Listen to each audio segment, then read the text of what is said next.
श्री शिवाय नमस्तुभ्यम दोस्तों, हर हर महादेव। कैसे हैं आप? आशा करती हूँ सब ठीक होंगे और सुरक्षित होंगे। आज की इस वीडियो में जानेंगे पंडित प्रदीप मिश्रा गुरुदेव द्वारा बताया गया ये उपाय कि आपके जीवन में कैसा भी कष्ट हो, दुख हो, परेशानी हो, किसी का विवाह नहीं हो रहा हो या कोई और अन्य परेशानी आ रही हो, नौकरी से संबंधित, व्यापार से संबंधित या कोई अन्य परेशानियां आपको झेलनी पड़ रही हूँ। जैसे कि आप सभी जानते हैं कि सावन का महीना समाप्ति की ओर जा रहा है और ये कल मंगलवार का दिन सबसे लास्ट है सावन के महीने का। तो इस दिन ये उपाय करते हैं तो आपको निश्चित ही फल की प्राप्ति होगी। और कल पड़ रहा है मंगलवार। मंगलवार के दिन बहुत ही अच्छा और सुंदर उपाय किया जाता है जो कि मैं आपको बताने जा रही हूँ। आपको जैसे कि कोई भी नया कार्य कर रहे हो उसमें भी दिक्कतें आ रही हैं, कोई भी आप अगर कार्य करते हैं तो वो काम आपका हो ही नहीं रहा, टलता जा रहा है या बिगड़ जाता है या काम होता ही नहीं है। शिव महापुराण में इस उपाय को बताया था कि यदि आप मंगलवार के दिन इस उपाय को करते हैं तो ये उपाय कारगर सिद्ध होता है। और यदि आपको मंगलवार के दिन सावन का संयोग मिल जाए तो सोने पर सुहागा है। तो आप कैसे करेंगे ये उपाय, किस तरह से जानेंगे? मैं ये उपाय बहुत अच्छे से और विस्तार से आपको समझाऊंगी, बड़े ध्यान से सुनिएगा। तो आपको क्या करना है, लेकिन दोस्तों चैनल पर आगे बढ़ने से पहले अगर आप नए आए हैं तो चैनल को सब्सक्राइब कर लीजिए, वीडियो को लाइक कर दीजिए और कमेंट में श्री शिवाय नमस्तुभ्यम अवश्य लिख दीजिए। चलिए आगे बढ़ते हैं। गुरुदेव की ही कथा सुन के मैं ये उपाय आपको बताती हूँ कि किस तरह से करना है, कैसे करना। बहुत अच्छे तरीके से मैं आपको ये उपाय समझाऊँगी। अगर आपको इन सब चीज़ों से सामना करना पड़ रहा है तो आप मंगलवार के दिन ये उपाय अवश्य करें। वैसे तो आप और भी मंगलवार को कर सकते हैं, लेकिन गुरुदेव ने बताया था कि सावन के मंगल में बहुत ही अच्छा और उत्तम माना गया है इस उपाय को करना। कल सावन का आखिरी मंगल है तो आप इस उपाय को अवश्य कीजिए, चूके नहीं। तो सबसे पहले आपको क्या लेना है, एक धतूरा लेना है। धतूरा लेकर के आपको फूल वगैरह नहीं लेना, सिर्फ एक धतूरा लेना है। धतूरे को फोड़ करके उसका जो अंदर का गुर्दा होता है उसको आपको निकाल लेना है। उसको निकाल करके आपको शिव मंदिर चले जाना है। अब जानेंगे दोस्तों कि इस उपाय को कब और किस समय करना है। तो आप इस उपाय को सुबह भी कर सकते हैं और इस उपाय को आप शाम के समय, प्रदोष काल के समय भी कर सकते हैं। प्रदोष काल का समय अति उत्तम माना गया है। अब जानेंगे कि प्रदोष काल कब पड़ता है। सूर्यास्त से 45 मिनट पहले से और 45 मिनट बाद तक प्रदोष काल होता है। फिर आपको क्या करना है, एक लोटा ले लेना है। एक लोटे में शुद्ध जल अपने घर से तांबे के कलश में भर करके ले जाना है।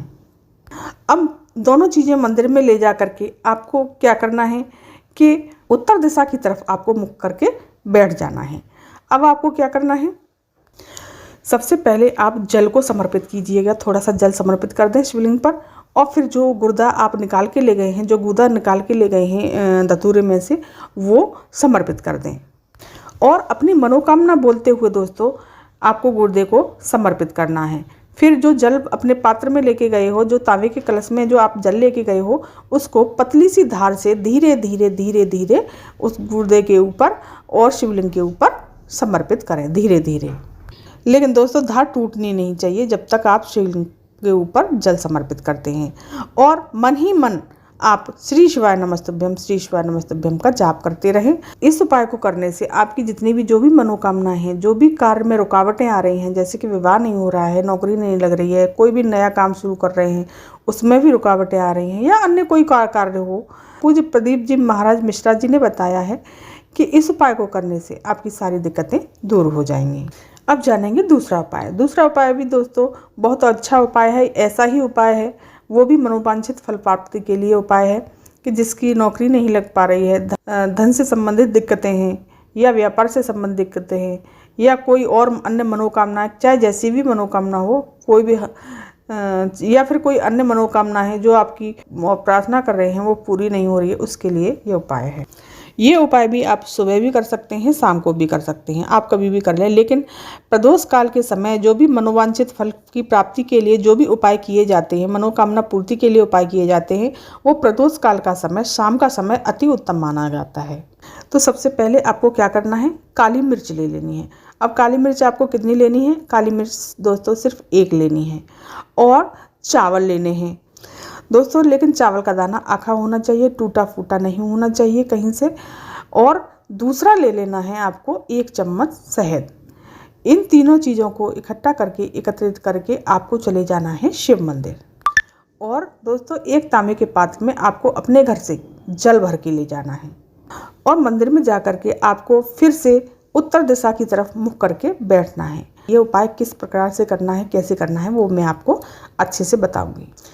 अब जिस पात्र में आप जल लेकर के गए हो उस जल को सबसे पहले गणेश जी पर समर्पित करना है, जो कि शिव में ही महादेव का पूरा परिवार समाया हुआ है, पूरा परिवार बैठा हुआ है। तो आपको सबसे पहले, आप तो जानते ही हैं कि गणेश जी का स्थान कहाँ है, कार्तिकेय जी का कहाँ है, सुख सुंदरी का कहाँ है, माँ तारा रानी का हस्तकमल, भगवान शिवलिंग और जलाधारी।